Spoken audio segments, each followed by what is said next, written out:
अस्सलामुअलैकुम दोस्तों, कैसे हैं आप लोग। उम्मीद करता हूं सब लोग ठीक होंगे। दोस्तों, आज की जो वीडियो है वो हम लोग एफईटी के ऊपर बनाने लगे हैं। एफईटी से बनता है फील्ड इफेक्ट ट्रांजिस्टर। दोस्तों, एक ट्रांजिस्टर की बुनियादी तौर पर दो इकसाम होती हैं, या तो वो एफईटी हो सकता है या वो बीजेटी हो सकता है। आगे फर्दर इसकी सब जो है वो टाइप्स होती हैं। बीजेटी को हम लोग कहते हैं बाईपोलर जंक्शन ट्रांजिस्टर। वो क्यों उसको कहते हैं, वो इस वजह से उसमें करंट का जो फ़्लो है वो बुनियादी तौर पर में होल्स और इलेक्ट्रॉन दोनों की वजह से हो रहा होता है, जबकि इसी वजह से उसको हम लोग कहते हैं बाईपोलर, यानी इसमें दो हमारे पास जो है ना वो ये दो पोल्स होते हैं, बुनियादी तौर पर दो पोलैरिटीज़ होती हैं जिसकी वजह से करंट फ्लो होता है। जबकि एफईटी एक यूनिपोलर डिवाइस है, यानी उसमें करंट फ्लो तो करेगा या तो होल्स की वजह से करेगा या इलेक्ट्रॉन्स की वजह से करेगा, लेकिन एक वक्त में सिर्फ एक ही चीज़ की मदद से हम लोग करंट फ्लो करवाएंगे।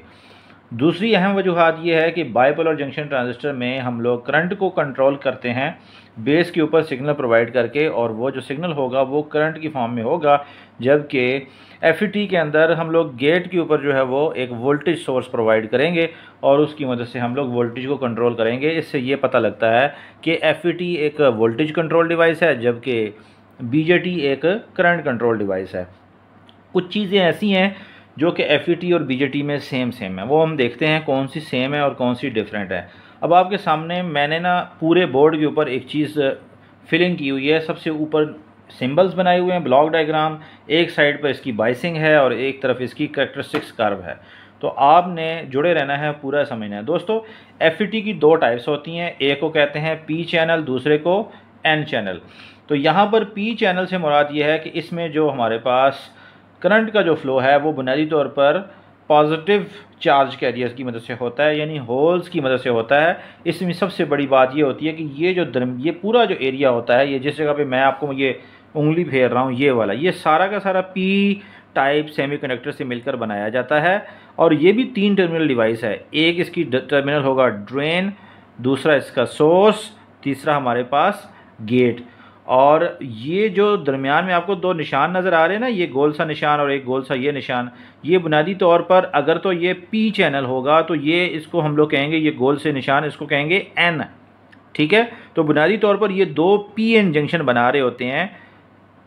ये एन एक पी एन जंक्शन बनाता है, ये वाला भी एन, ये भी एक पी एन जंक्शन बनाता है। अब चूंकि गेट जो है वो कॉमन होता है, अंदर से तार की मदद से ये दोनों एन आपस में जुड़े होते हैं, तो ये हमारे पास गेट कहलाता है, इस तरफ वाला टर्मिनल। तो अगर आप इसके सिंबल को देखें तो इसमें तीर का निशान बाहर की तरफ आता है। जबकि एन चैनल में जो बेसिक जो मेन जो चैनल वाला एरिया होता है वो एन टाइप मटेरियल से बनता है। इसका मतलब ये है कि इसमें जो करंट फ्लो होगा वो इलेक्ट्रॉन्स की वजह से होगा, यानी इसमें मेजॉरिटी कैरियर इलेक्ट्रॉन्स होते हैं। बाकी इसके टर्मिनल वैसे ही हैं जैसे ड्रेन, सोर्स और गेट। इसमें तीर का निशान अंदर की तरफ होता है। अब दोस्तों, इसमें मैंने जैसे अभी आपके सामने कहा कि 3 टर्मिनल डिवाइस है, ड्रेन, गेट और सोर्स, और तीनों के काम करने का तरीका बीजेटी की तरह सिमिलर ही है। ये ड्रेन का काम होता है इलेक्ट्रॉन या होल्स को कलेक्ट करना, सोर्स का मतलब होता है यहाँ से पैदा किए जाते हैं, ठीक है। जबकि गेट का काम होता है कंट्रोल करना इलेक्ट्रॉन्स या होल्स को जो कि सोर्स से ड्रेन की तरफ चलते हैं। जबकि ये जो सेंटर वाला जो एरिया होता है इसको हम लोग कहते हैं चैनल। चैनल से मुराद होता है वो गुजरगाह जहाँ से इलेक्ट्रॉन्स या होल्स गुजरते हैं। तो बुनियादी तौर पर चैनल के जो विड्थ होती है, यानी ये वाली जो विड्थ है, इसको हम लोग कम या ज़्यादा करके इलेक्ट्रॉन्स की कमी बेशी को कंट्रोल करते हैं। वो कैसे होता है वो मैं आपको बाइसिंग से समझाता हूँ, ठीक है। दोस्तों, बाइसिंग में अगर आप गौर से देखें तो ये मैंने जो डायग्राम बनाई है वो एक एन चैनल एफईटी की बनाई है। एन चैनल एफईटी में क्या होता है कि हम लोगों ने ड्रेन को पॉजिटिव के साथ जोड़ना होता है, सोर्स को मनफी के साथ जोड़ना होता है, यानी ये जो वोल्टेज होती है ना VDS, इसमें इसको फॉरवर्ड बाइस बनाना होता है, ठीक है। दूसरा, हमने जो गेट होता है जिसको हम लोग VGS यानी गेट टू सोर्स वोल्टेज, वो हमेशा रिवर्स वाइस रखते हैं या नेगेटिव रखी जाती है। वो आपको बताता हूँ थोड़ी देर बाद क्यों हम रखते हैं।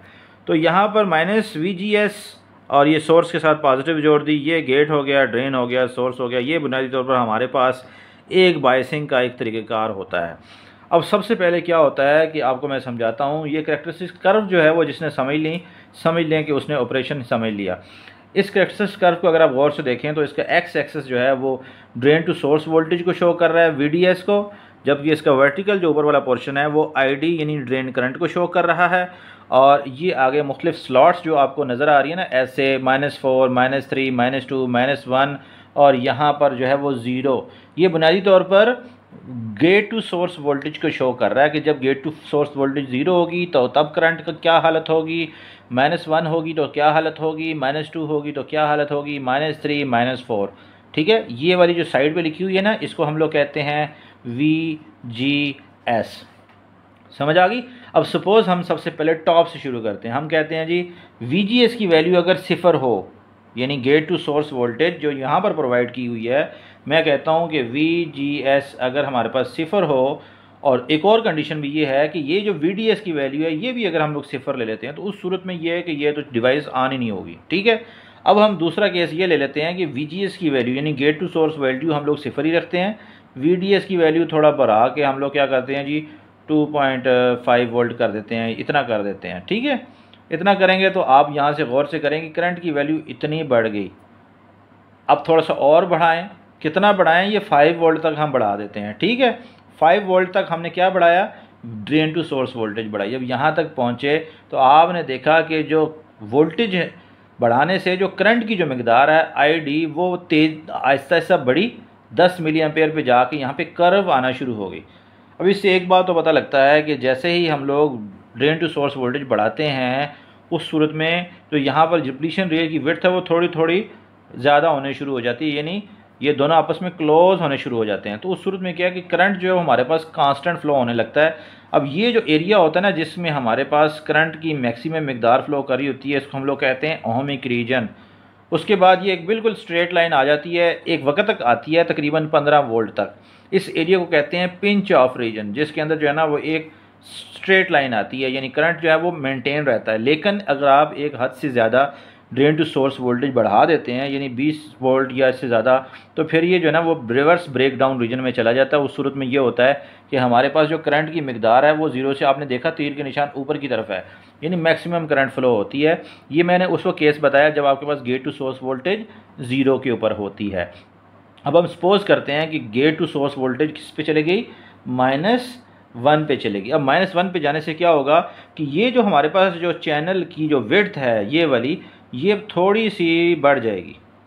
बढ़ने से क्या होगा, अब ये देखो चैनल की विड्थ कम हो गई, करंट थोड़ा सा कम फ्लो होगा, यानी उसकी विकदार थोड़ी सी कम हो जाएगी। अब आप देख लो कि जैसे ही -1 हुआ तो ये मैंने डॉटेड लाइन बनाई है कि जो अब पिंच ऑफ रीजन जो है वो, ये देखो पहले कितने करंट पे था, 10 मिली एम्पेयर पे था, अब इसको देख लो करंट तकरीबन 6 मिली एम्पेयर पे आ गया। करंट की मिकदार कम हो गई, बाकी सारा सीन उसी तरीके से है। और जब आप वोल्टेज बहुत ज़्यादा VDS की बढ़ाओगे तो फिर ये भी हाई करंट देने शुरू कर देता है।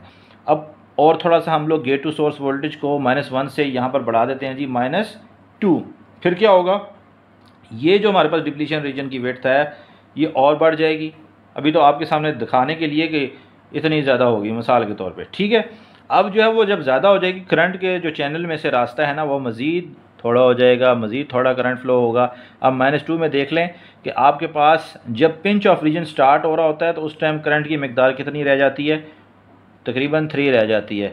और जब VGS की वैल्यू -3 हो जाए तो अब 2 मिली एम्पेयर रह गई, -4, यानी गेट टू सोर्स वोल्टेज जितनी ज़्यादा नेगेटिव करते जाओगे उतनी ही कम करंट फ्लो करेगा, क्योंकि यहाँ पर जो डिप्लीशन रीजन की जो विड्थ है वो कम होती रहेगी और एक वक्त आएगा बिल्कुल कम हो जाएगी और करंट बहुत ही कम फ्लो होगा।